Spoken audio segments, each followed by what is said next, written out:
Nigeria's two-time finance minister and currently the chair of Gavi Vaccine Alliance, Dr. Okonjo Iweala, gave a rousing keynote address last Thursday at the 2018 annual meetings of the African Development Bank in South Korea.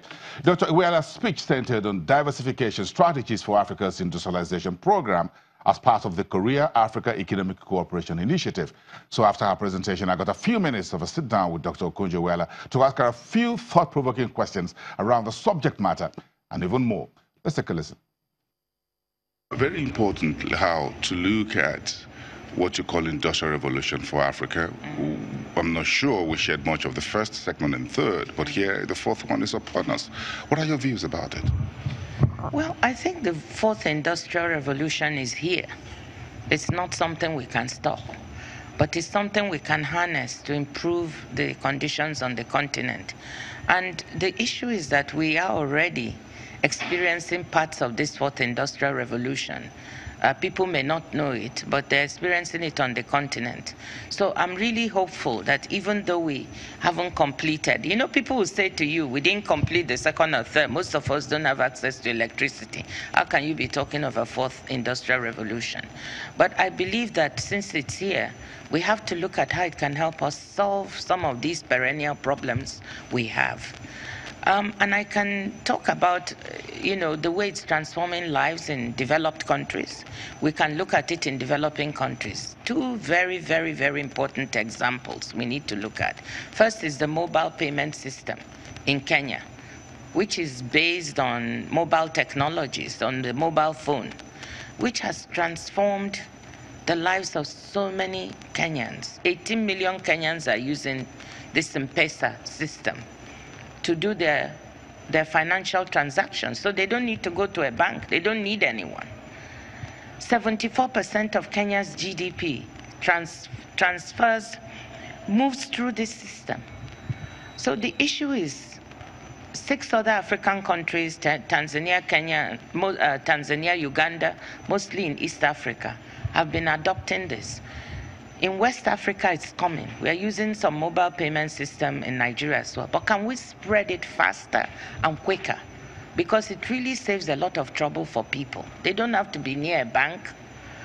They can use it for fintech, financial technology. So that's one example of a fourth industrial revolution technology. A second one I'd like to cite is quite exciting. That's the use of drones to improve logistics for people. And Rwanda is the first country to pioneer this. As you know, it has very hilly and mountainous terrain. It has areas that are populations in remote areas difficult to reach. And one of the things they looked at is, how can we get medical treatment improved in some of these remote areas? They don't have access to medicine, to blood, to vaccines. And in my capacity as chair of the Vaccine Alliance, Gavi, we were also interested in looking at what the Rwanda wanted to do. So we partnered with them and with a US company called Zipline and UPS to use these fixed-wing drones. So these drones are able to deliver blood and vaccines in very remote areas. And they've cut down the time of waiting for blood, for instance, from 4 hours to 20 minutes. They've centralized, enabled the government of Rwanda to centralize control of the blood products within Kigali and deliver them very fast to any part of the country. We can also deliver vaccines very fast to any part of Rwanda. So can you imagine, this is part of this fourth industrial revolution. Then it starts making you think, what else can you do? And that's the right question. In what areas or specific areas do you think Africa needs to leapfrog very quickly to get the fourth industrial revolution going? Is it in the public sector? If it's in the private sector? Is it in healthcare? Is it in other human development areas? I think that's a very good question, and I think it's in both public and private sector. But we need to look carefully in sectors where it can be very, very impactful. In healthcare, it's very important because it saves lives. You know, in our remote rural areas where women are delivering without going to hospital, is there anything we can do to make sure available medicines and blood, you know, that we can get minimum services to local people that they don't have? Those are some of the questions. Are there things that we should look at with regard to employment? In agriculture, how can this technology help? And I think the drone technology has very big applications in agriculture, by the way. Now it is being used to monitor the quality of the soil, to see whether it needs more water, what fertilizer can be put there.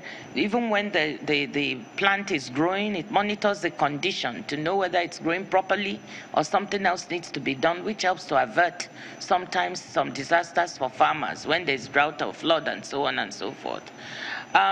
So the drone technology can gather a lot of data. And it can even provide jobs, more employment. We need data scientists. Can we have our young people who are studying how to analyze and disseminate this data once collected? They can create their own small businesses doing this. But really, in agriculture, I see great potential for us to use. And in South Africa, they are using this quite a bit. What about the public sector? In the public sector, fourth industrial revolution technologies can also be big. Let me give you an example. People may be doing something or using it without knowing that it's considered one of the fourth industrial revolution. But you know, digital and biometric IDs are part of this revolution. And in many countries, as I've argued in a recent book I wrote, you can use this biometric ID system to solve a lot of problems that can block leakages and corruption. So I think it's very relevant in the public sector. I also think we need to look at technologies like blockchain. Blockchain technologies enables two parties to do transactions on a ledger that become open and transparent. So you can use it for contracts. You can use it in the public sector, in the private sector. You can use it in procurement. I think it will help us, you know, bypass a lot of opaque deals and make our public sector deals much more open, transparent, easy to monitor. So we need to explore blockchain technology and what it can do for us. In terms of help from the outside for the African continent, how much more help do you think the continent really needs and deserves to have in moving forward on accelerating industrialization?